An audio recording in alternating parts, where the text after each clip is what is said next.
Hey BookTube, it's Charlie from Reader Turned Writer. Today I'm talking about how to pull off your endings.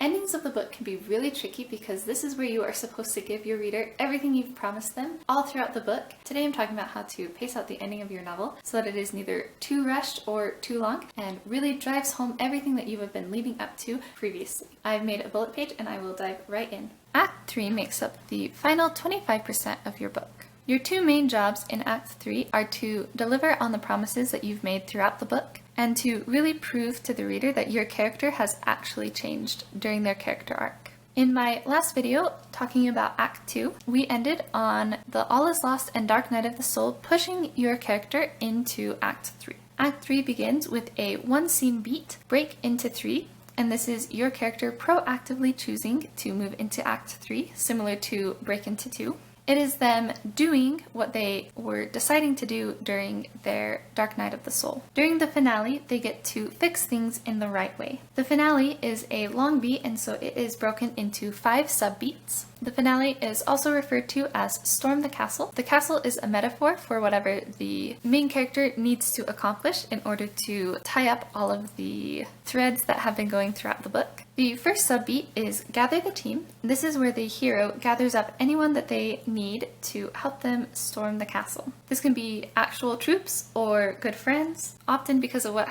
went down at the end of Act 2, this involves making amends and apologizing to people. Sometimes they have to actually find the friends or travel to where their friends are. They can also gather supplies here and make a plan. The next beat is executing the plan that they prepared for in Gather the Team. This is where they actually go to the castle, whether that is a metaphor or a physical location. Their plan is usually a little bit crazy and they should be thinking, wow, this is crazy, but it's actually working. This beat often involves what is called the B-story sacrifice, and this is where characters will sacrifice themselves for the cause or for some reason not be able to continue with the main character. Thinking of Harry Potter and the Sorcerer's Stone, as they are trying to get to the stone, both Ron and Hermione end up having to turn back before the end, leaving Harry alone to face Voldemort by himself. This allows the main character to really prove themselves that they have actually changed because they have to stand on their own and really dig into themselves. During Execute the Plan, often the characters can have a, wow, is this actually going to work even though our plan is kind of crazy? And it is working at first until point 3 happens, which is the Hightower surprise. This is the moment when their plan unravels. The Hightower surprise doesn't have to be a plot twist per se, but it does have to be a kink in the plan that the characters had. This is followed by the Dig Down Deep. The Dig Down Deep is the moment when your character really has to dig into themselves and prove that they have actually changed through their character arc, that they are a different person than they were before. Point 5 is Execute the New Plan. This is when they put their new, innovative, bold plan into action, and of course it works because we have been waiting the whole book for this.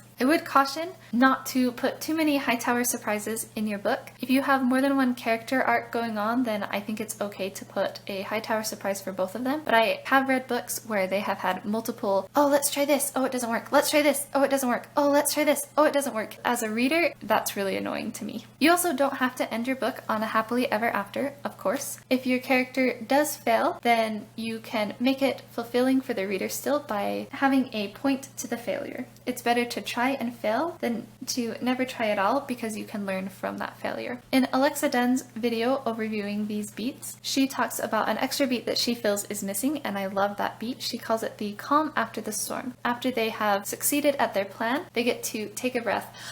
Oh, okay, we did it, we succeeded, we get to sort everything out and see friends again. Harry gets to be in the hospital, recovering and talk to Dumbledore and his friends and Hagrid and everything before he goes off to the final image. The final beat in your book is a one-scene beat, and it is the final image. The final image is a mirror of the very first beat in your book, the opening image, and this is the after snapshot of your hero. So it is showing your hero in their life doing something, but it's showing how much their life has changed because they have changed. You definitely want to mirror this strongly You can do this by putting them in the same physical location, doing the same action, being with the same people, but however you do it, you want it to be obvious to your reader how different your character is now versus when we first started reading about them. Making sure you have all 5 sub-beats of the Storm the Castle beat will help avoid the reviews that say that your ending is rushed, and really driving home your character arc during the Dig Down Deep will really help to fulfill all of the promises that you've put in there throughout the entire book leading up to your character's moment of change. I have done a breakdown of both Act 1 and Act 2, and I will link those videos down below. Let me know if you have enjoyed these videos or what other kinds of videos you would like to see in the future. If you liked this video, don't forget to hit the thumbs up button and subscribe for more content like this. Thank you for watching my video. I will see you in the next one.